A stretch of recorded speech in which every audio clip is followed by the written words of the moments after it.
Hello everyone.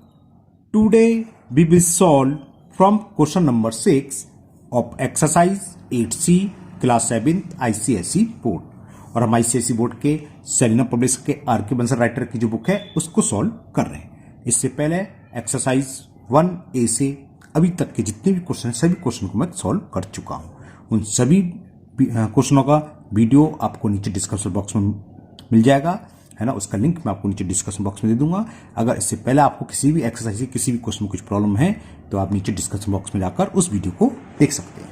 अब question 6 is if the price of an article is increased by 25%।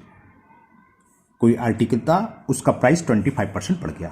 The increases is 10 rupees, और जो बड़ा है बढ़े हुए दाम देखें 10 रुपीज बढ़ गया। ठीक है, अगर 15 था तो 10 रुपीज और बढ़ गया तो 25 रुपीज हो गया। कहने का मतलब ये कुल मिलाकर 10 रुपीज की इसमें इंक्रीज हुआ है, बढ़ोतरी हुई है। फाइंड द न्यू प्राइस, तो हमें आर्टिकल का न्यू प्राइस फाइंड करना है। चलिए करते हैं। तो सबसे पहले हम एज्यूम कर ले रहे हैं late the original price, original से मतलब बढ़ने से पहले, let the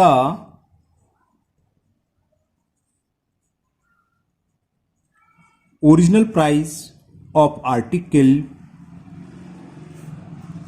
is equal rupee x. इससे पहले हमने बताया था दो मेथड होते हैं, आप डायरेक्ट भी कर सकते हो। अगर 25% बढ़ रहा है तो ओरिजिनल प्राइस का न्यू प्राइस क्या हो जाएगा 125%। चलिए पहला क्वेश्चन मैं डिटेल में कर दे रहा हूं। 25% इंक्रीज हुआ तो कितना इंक्रीज हो गया, तो 25% इंक्रीजेस कितना हुआ, एक्स का 25% निकाल लो, यानी कि 25% ऑफ एक्स इतने रुपए बढ़ गए, इंक्रीज हो गए। तो क्या होगा 25% ऑफ एक्स क्या होता है 25 इंटू एक्स अपॉन 100। वही एक्स परसेंट ऑफ वाई क्या होता था एक्स इंटू वाई अपॉन 100, वही हम फॉर्मूला यूज कर रहे हैं। 25 बन जाए 25 4 जा, तो ये हो गया एक्स अपॉन 4 रुपीज बढ़ गया। ठीक है ना। अब ये हमें दे रखा है कि इंक्रीजेस कितना है 10 रुपीज के है, कितना इंक्रीज हुआ है 10 रुपीज के, यानी कि x अपॉन 4 की वैल्यू किसके इक्वल है, according to question x upon 4 is equal 10। Cross multiple करें, 4 का मल्टीपल 10 में हो जाएगा, तो value of x will be 10 into 4 40 आ गया। x क्या है ओरिजिनल प्राइस, यानी कि बढ़ने से पहले। तो ये पता चल गया उस आर्टिकल कॉस्ट 40 रुपीज थी, और हमें ये देखा है इंक्रीमेंट जो हुआ है मतलब इंक्रीज हुआ है वो है 10 रुपीज। तो न्यू कॉस्ट क्या हुई, तो न्यू कॉस्ट या new price of article, original cost जो बढ़ने से पहले थी वो प्लस कितने रुपए की बढ़ोतरी हुई, कितना इंक्रीज हुआ, वो दे रखा है क्वेश्चन में 10 रुपीज। तो 40 प्लस 10 कितना आ गया 50। तो इट इज द आंसर। तो कॉस्ट जो हुई या प्राइस जिसे बोले new price of article will be 50 rupees. Now next question number 7। Now question 7 is if the price of an article is reduce, वहां इंक्रीज हुआ था, रिड्यूस का मतलब कम, डिक्रीज जिसे बोलते हैं ना, by 10%। The reduction is 40 rupees, same ऊपर की तरह है। बाय इंक्रीज दे रखा था इंक्रीज इज 10 रुपीज, या रिडक्शन दे रखा है यानी कि जो कमी हुई है वो 40 रुपीज के। तो what is the old price, तो सेम बिल्कुल ऊपर की तरह क्वेश्चन है, बस वहां इंक्रीज हुआ था या रिडक्शन हुआ है, रिड्यूस हुआ है यानी कि डिक्रीज हुआ है। तो सबसे पहले हम एज्यूम करेंगे let the price of an article be rupee X. Okay चलिए करते हैं। तो यहां हमने लिख लिया let the original price is equal rupee X. अब क्वेश्चन नंबर 7 में रिडक्शन कितना देखा, रिड्यूस बाई 10%। तो 10% रिडक्शन लिख लो कितना हो गया। 10% रिडक्शन क्या हुआ, कितना होगा, यानी कि हमारा होगा 10% ऑफ एक्स जो हमने कॉस्ट मानी है। 10% ऑफ एक्स क्या होगा 10 इंटू एक्स अपॉन 100, 0 से 0 कैंसिल, तो ये क्लियर हो गया एक्स अपॉन 10 रुपीज रिडक्शन हुआ है। अब ये हमें गिवन है क्या, रिडक्शन इज 40 रुपीज, यानी कि एक्स अपॉन 10 की वैल्यू दे रखी है 40 रुपीज। तो अकॉर्डिंग टू क्वेश्चन जो रिडक्शन है एक्स अपॉन 10 किसके इक्वल दे रखा 40 रुपीज के। तो 10 का मल्टीपल करेंगे तो एक्स की वैल्यू निकलाई, एक्स इज 40 इंटू 10, यानी कि एक्स की वैल्यू आ गई 400। एक्स क्या था ओरिजिनल प्राइस ऑफ आर्टिकल, कमी कितनी हुई, रिडक्शन और 40 रुपीज के। तो न्यू प्राइस क्या होगा, 400 में अगर इंक्रीज होता तो प्लस कर देते, यहाँ रिड्यूस हो रहा है यानी कि रिडक्शन, और बोले तो डिक्रीज हो रहा है ना, तो इसमें से इसको माइनस कर देंगे। तो न्यू प्राइस ऑफ आर्टिकल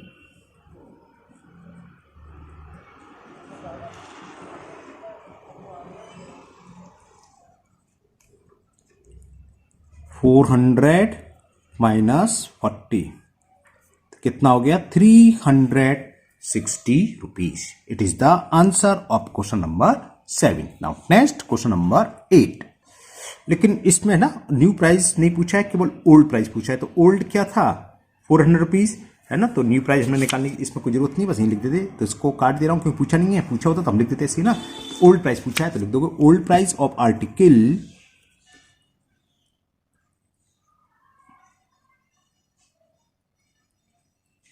कितना आया, 4000 rupees, sorry 400 rupees. Clear. Now question number 8 and the question 8 is the price of a chair is reduced by 25%. What is the ratio of change in price to the old price? Okay. अब change in price देखो, जब percentage में देखा तो original price मान लो आप अगर 100 है, 100% ओरिजिनल कॉस्ट कहलाती है। तो चेंज कितना रहा है, चेंज से मतलब कितना कम या कितना बढ़ रहा है, हमें केवल इससे मतलब परसेंटेज, यानी 25 रुपीज का इसमें चेंज हो रहा है। चाहे वो कम होता चाहे वो इंक्रीजमेंट होता, अगर इंक्रीज भी होता या तो रिड्यूस है, रिडक्शन दे रखा है ना, अगर इंक्रीज भी होता तब भी चेंज तो 25 रुपीज का ही माना जाता। जैसे 100 से बढ़कर 125 रुपये हो गए मान लो इंक्रीज में, तो चेंज कितना हो 25 रुपीज़ का। अब जरा रिडक्शन की बात चलें, जो इस क्वेश्चन में रखा है, मानेंगे हम अभी लिखेंगे, अभी तो आप ओरली समझा रहे हैं, वहाँ भी कराएंगे। मान लेंगे चलो हम 100 रुपीज़ की कॉस्ट है, 20% रिड्यूस हो गया, तो रिड्यूस कितना हुआ, 100 का 25%, 25 होता है, तो रिडक्शन इन प्राइस 25, तो चेंज कितना हुआ, 25 रुपये से चेंज हुआ। यहाँ ध्यान रखना चेंज पूछा है, ये नहीं पूछा कि रिडक्शन के बाद जो कॉस्ट है उसका पूछा तो अलग आता, तो वहाँ 75 लिखते, लेकिन यहाँ पूछा चेंज इन प्राइस, प्राइस में कितना चेंज हुआ, चाहे वो बड़ा हो या कम हुआ हो। कहने का मतलब चाहे वो इंक्रीज हुआ हो चाहे डिक्रीज हुआ, उससे कोई फर्क नहीं है, जितना परसेंटेज उतना चेंज हुआ। चलिए अब करते हैं।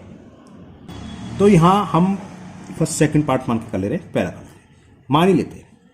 लेट, यहां यूज करा गया है ओल्ड प्राइस, तो ओल्ड प्राइस मान लेते हैं। लेट ओल्ड प्राइस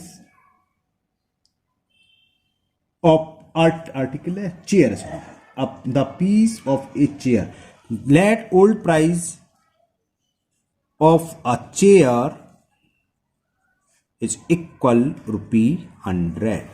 100 मान लिया है तो 100 मानने से बहुत इजी हो जाता है, जितना परसेंटेज चेंज हो रहा है यानी कि उतने रुपए चेंज हो रहे हैं।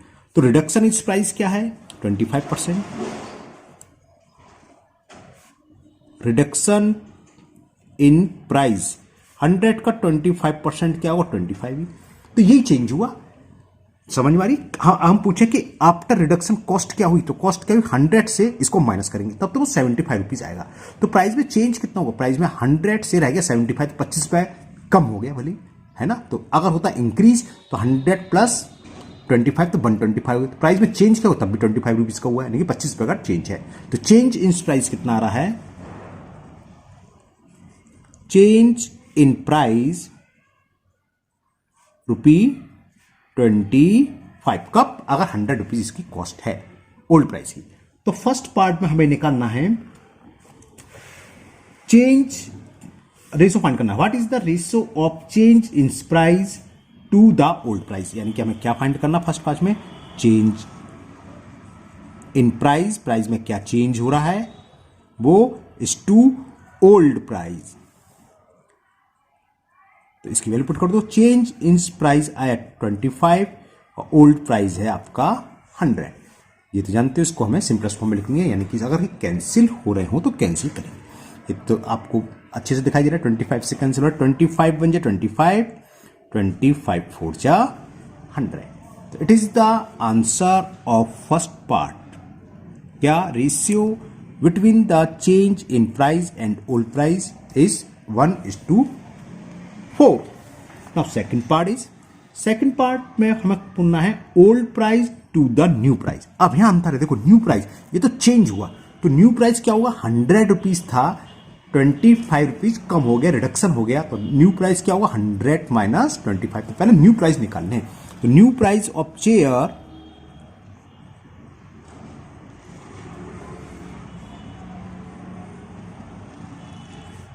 100 रुपीज था, 25 कम हो गया, तो कितना रह गया भैया, 100 में से 25 सब्ट्रैक्ट करोगे तो 75।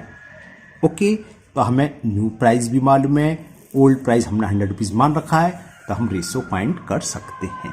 रेशो में ध्यान रखना, पहले जो लिखा हुआ है उस नंबर को पहले लिखना, नहीं आंसर रिवर्स हो जाएगा।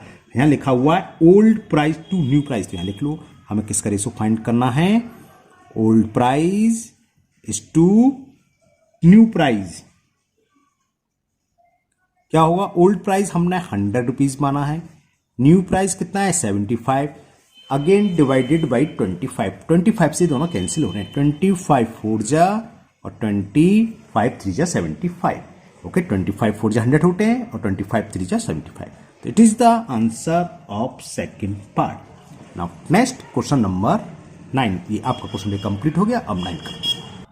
And question 9 is if x is, यानी कि x किसके इक्वल दे रखा है, 20% लेस देन y। जो x की वैल्यू है y से उसका 20% लेस देन है, यानी कि y में से हम 20% y को माइनस करेंगे तो वो वैल्यू होगी इक्वल s के। ओके, तो इसमें 3 पार्ट से find, first part x upon y, हमें x अपॉन y की वैल्यू फाइंड करनी है, and second part y minus x upon y, and last x upon y minus x। चलिए करते हैं। तो हमें गिवन क्या है, हमें एक गिवन दे रखा है, जो x की वैल्यू है, x इज यानी कि x किसके इक्वल है, y माइनस 20% ऑफ y। ये हमें गिवन है। समझ में आ गई, क्यों ये बात समझ में आ गई?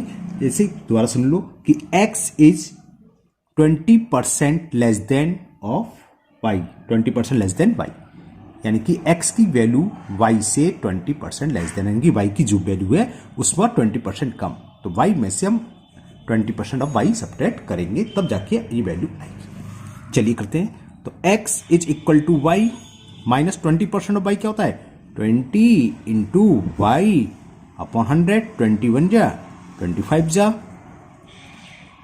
y माइनस y अपॉन 5 बचा। क्लियर? इसका मतलब ये है 1 और 5 का एलसीएम 5 आएगा, 1 का डिवाइड 5 5 टाइम्स, 5 इंटू वाई करेंगे 5 बाई 5 का डिवाइड 5 1 टाइम्स, तो ये हो गया। तो वैल्यू ऑफ x आ गई 4y अपॉन 5। फर्स्ट पार्ट में वैल्यू पूछी है x अपॉन y, तो y को अपॉन में लिया हूं, तो x upon y is 4 upon 5। तो it is the answer of first part. ये फर्स्ट पार्ट आपका सॉल्व हो गया, यहां फर्स्ट पार्ट लिख दे रहा हूं। ठीक, अब सेकंड पार्ट में हमें क्या फाइंड करना है। देखिए सवाल 2-3 तरीके से हो जाते हैं, या तो यहां से x की वैल्यू को y के टर्म में निकाल लो कि x इज इक्वल क्या आ जाएगा 4y अपॉन 5, है ना, क्लियर ना। या एक दूसरा तरीका देखो, सेकंड पार्ट में हमें इसकी वैल्यू फाइंड करनी है कि y minus x upon y. Second part लो, इसकी वैल्यू क्या होगी, इसको डाल देते हैं हम इक्वेशन फर्स्ट, इसको रिजल्ट को यूज करते हुए हम इसको निकालेंगे। तो देखिए सिंपल तरीका, इसको हम ऐसे भी लिख सकते हैं, इसका मतलब क्या है, y upon Y minus x upon Y, है ना। y अपॉन वाई का मतलब y से y cancel, 1 minus x upon Y, from first x upon Y की वैल्यू क्या है 4 अपॉन 5। कहां से आया ये, ब्रैकेट में लिख दो फ्रॉम फर्स्ट, यानी कि हमने यहां से वैल्यू पुट कर दी, ये भी वैल्यू निकल आई। क्या हुआ 5 एलसीएम, 5 का मल्टीपल 1 में करेंगे 5 माइनस 4, और 5 में से 4 गया तो 1 अपॉन 5। तो ये सेकंड पार्ट हो गया आपका।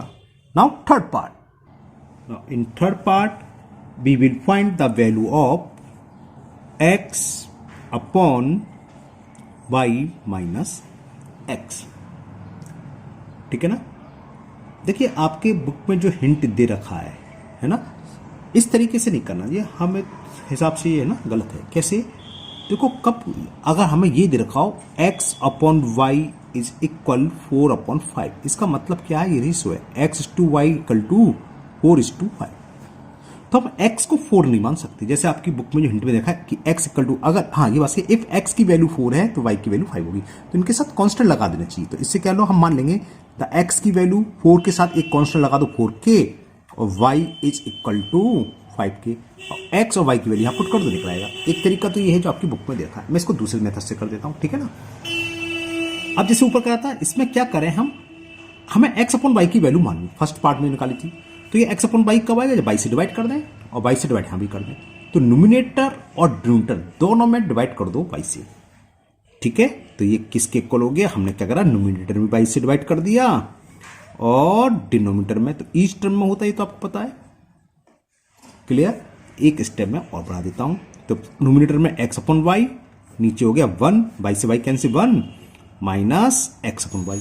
अब from first x upon y की वैल्यू क्या थी, 4 अपॉन 5, तो वैल्यू पुट कर दो, ये भी आंसर आ जाएगा। 4 upon 5 upon 1 minus 4 upon 5। Denominator को सॉल्व कर लो, ऊपर तो सॉल्व है ऑलरेडी, अपॉन को ऐसे भी लिख लेते हैं, पता है आपको। यहां 1 माइनस 4 अपॉन 5 करेंगे तो 5 आ जाएगा एलसीएम, 5 का मल्टीपल बन गया 5 और माइनस 4, तो किसके इक्वल हो गया, 4 अपॉन 5, तो ये ला, और 5 में से 4 गया 1 अपॉन 5, ये मालूम आपको, ये ऊपर जाता है और इनका आपस में मल्टीपल होता है। तो ये किसके इक्वल हो गया, 4 इंटू 5, 5 इंटू 1, 5 से 5 कैंसिल, तो आंसर आ गया 4। Okay, clear. तो ये क्वेश्चन आपके 7, 6, 7, 8, 9 आज आपके कंप्लीट हुए। आज के वीडियो में इतने ही क्वेश्चन करते हैं, आगे के क्वेश्चन हम टेस्ट वीडियो में करेंगे। मुझे उम्मीद है आज के सभी क्वेश्चन आपको बहुत अच्छे से समझ में आ गए होंगे। फिर भी किसी क्वेश्चन में अगर आपको कोई डाउट है तो आप कमेंट बॉक्स में कमेंट करें, मैं इसको दूर करने की पूरी कोशिश करूँगा। अगर आप लोग पहली बार चैनल पर आए हो तो चैनल को सब्सक्राइब करना ना भूलें, साथ ही साथ बेल आइकन जरूर प्रेस करें, जिससे आगे जब भी वीडियो अपलोड होगी उसका नोटिफिकेशन आपको मिल जाएगा और वो वीडियो आपकी मिस नहीं होगी। इस वीडियो को अपने दोस्तों को भी शेयर करें, जिससे कि वो भी इसका फायदा उठा सके। फिर मिलते हैं नेक्स्ट वीडियो में। Thank you, have a nice day.